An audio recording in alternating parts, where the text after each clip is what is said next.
large work area outside her office, but they were used to her and wouldn't disturb her unless there was an emergency, and there just weren't that many space exploration emergencies.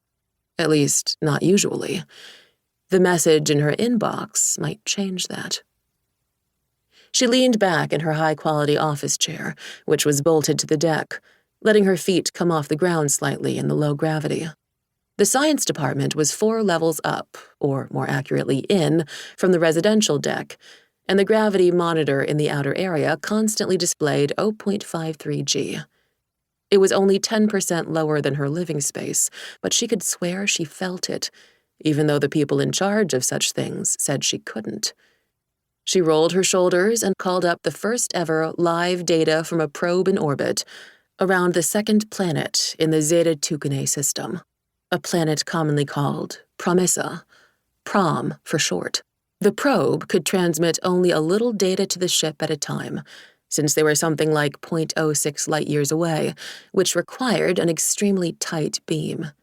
They had been traveling at 11% of light speed at their fastest, but had been slowing for 27 days, and Sheila didn't even know their current velocity. But the computers did, and they compensated. Even so, they would get only a split second of transmission time before they lost the signal. It was part of what made space exploration from a fast-moving ship challenging. Much of the data they had was still centuries old, information that scientists with giant telescopes had discovered back on Earth before they departed. Even now, with their first probe arriving, she wouldn't get much in this first of what should be many reports. But what she did get, it could be the most important discovery to date in the 253-year-long mission. Opening the message, she scanned the single chart, the atmospheric composition of the planet. The computer had run the numbers already, of course, but that didn't stop her from checking them manually.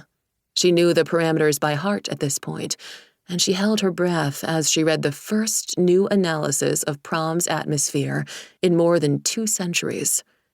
The information gleaned all the way from Earth had been promising. They wouldn't have launched if it wasn't.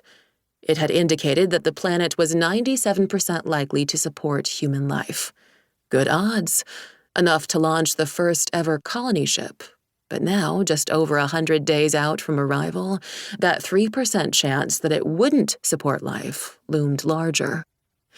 But this, the data in front of her now, would be more accurate by over an order of magnitude. She skipped over the major components, oxygen and nitrogen. They knew with pretty high confidence those to be close to 20% and 79% respectively. Argon read at just under 1%. She read through each of the trace elements, moving her finger across her screen as she did to be absolutely sure she had them right. She almost squealed. The trace elements accounted for just over 0.1% of the atmosphere, but the wrong things in just the right amounts could doom an otherwise breathable atmosphere. This probe was saying they didn't. The planet, from an atmosphere perspective, would support human life. Sheila found herself on her feet without realizing how she got there, and she forced herself to sit back down.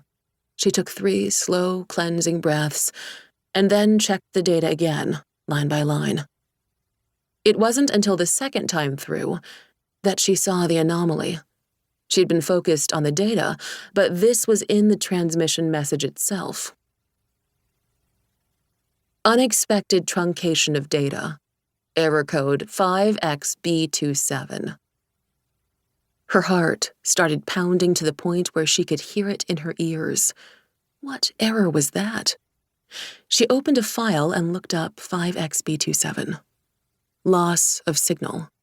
Okay, that could be normal. Maybe this was just the signal loss they'd expected due to the ship's high velocity. But the computer would compensate for that, wouldn't it? She was pretty sure. She put that behind her for a second, however, and forced herself to look at the figures again, and then bounced it off what the computer models said. They agreed with her. She had it right. She picked up the comm and hit the first contact in her list. The other end picked up almost immediately. Dr. Carraway. Boss, it's Sheila. We got a report from our first probe. You're going to want to see it. You know, it's really hard.